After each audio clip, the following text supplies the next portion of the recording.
ಆತ್ಮೀಯ H16 news ಅರ್ಥಾತ್ ಸಿದ್ದರಾಮಯ್ಯ ಸ್ವಾಗತ. ನಾನು ನಿಮ್ಮವ MI ಅಥವಾ ಮಲ್ಲಪ್ಪ ಜೋತಾವ್. ಯತ್ನಾಳರು ಹಿಂದೂ ಪಕ್ಷ ಕಟ್ತಾರ, JCB ಕಟ್ತಾರ, ಸುಮ್ಮನೆ ಹೋದಲ್ಲಿ ಬಂದರೆ ಹೇಳ್ತಾರ. ಮತ್ತು ಹಿಂದೂ ಪಕ್ಷ ಕಟ್ಟುವ ಜೋರನ್ನು ಯಾಕೆ ಮಾಡ್ತಾ ಇದ್ದಾರೆ? ಅನೇಕ ಪ್ರಶ್ನೆಗಳು ಇವತ್ತಿದ್ದಾವೆ.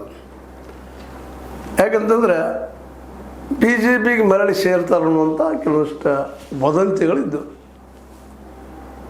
ನಿಧಾನಕ್ಕೆ ಆ ವದಂತಿ ಖರೆ ಆಗ್ಬೋದೇನೋ ಅಲ್ಲಿಗೆ ಶುರು ಮಾಡಿದ್ವಿ. ಬಾಗಲಕೋಟೆ ಚುನಾವಣೆಯೇ ಇರೋದು. ಈಗ ಮತ್ತೆ ಪಕ್ಷ ಕಟ್ತೀನಿ, ಹಿಂದೂ ಪಕ್ಷ ಮಾಡ್ತೀನಿ ಅಂತ ಜೋರ್ದಾರಾಗಿ ಓದಲ್ಲಿ ಬಂದಲ್ಲೆಲ್ಲ ಹೇಳ್ತಾ ಇದ್ದಾರೆ. ನಮ್ಮ ಯತ್ನಾಳರು ಭಾಳ ಮಾತಾಡೋದ್ರಾಗೇನು ಕಡಿಮೆ ಇಲ್ಲ. ಮುಸ್ಲಿಂ ಮಲಗಿದ ಅಷ್ಟು ಸುಮ್ಮನೆ ಇರ್ತಾರೆ ಅಂತ ಕಾಣ್ತದೆ. ಮಾತಾಡಲಿ.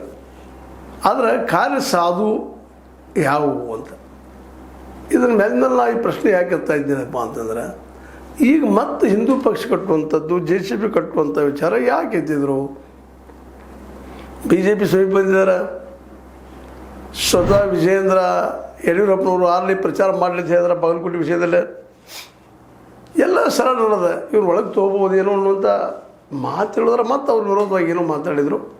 ಸಹಜದ ಅವರು ಮತ್ತೊಂದು ಹೊಸ ಪೊಲಿಟಿಕ್ಸ್ ಅವ್ರು ಗಿಮಿಕ್ ಮಾಡ್ತಾರೆ. ಅವ್ರು ಬೆರಕಿದ್ದಾರೆ, ಇಬ್ಬರು ಅಪ್ಪ ಮಕ್ಕಳು ಬುದ್ಧಿವಂತರಿದ್ದಾರೆ.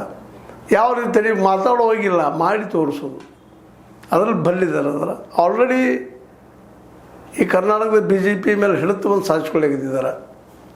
ಇವರು ವಿರೋಧಿಗಳನ್ನು ಒಬ್ಬೊಬ್ಬರನ್ನಾಗಿ ಬದಿ ಸೇರಿಸ್ತಾ ಇದ್ದಾರೆ. ಯತ್ನಾಳರಿದ್ದವ್ರನ್ನ ಕಿತ್ತಾಕಿಸ್ಬಿಟ್ರು.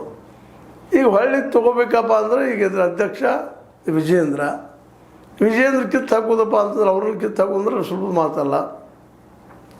ಅವ್ರ ಒಪ್ಪಿಗೆಯಿಂದ ಪಾರ್ಟಿ ಒಳಗೆ ಬರೋದು ಅವ್ರು ಸುಲಭದ ಮಾತಲ್ಲ. ಅತ್ಯಂತ ಕಠಿಣ.